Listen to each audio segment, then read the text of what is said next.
Since 2006, and the reason I'm going to stop there is so oftentimes we hear from the folks in Columbia that the reason we are in this mess is because we as a country are in a what? Recession. But I hope that you'll notice the dates with the slides. We entered the recession in what year? 2008.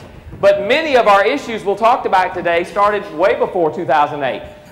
Since 2006, we have cut in South Carolina 1/4 of our budget. Our state budget is 1/4 the size today that it was in 2006. We now rely as a state, 87% of our state bank account comes from sales and income tax.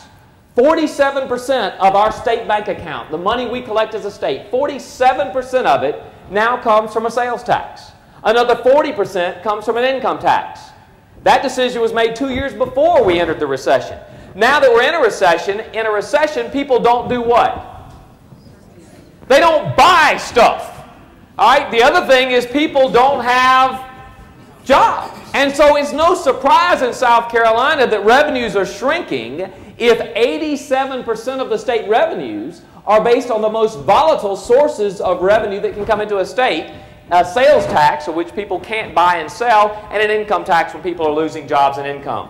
We've actually decreased our sales tax revenue since 1984. Prior to 1984, our sales tax was how many cents? Prior to 1984, sales tax was how many cents? 4. Very good. In 1984, we added a penny to make it how many? 5 cents. Today it's how many? 6 cents.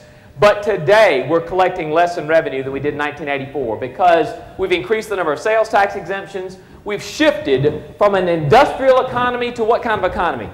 A service economy without shifting our tax structure in the last generation. And I don't know if you heard, but Al Gore invented this thing called the Internet. I don't know if y'all have heard.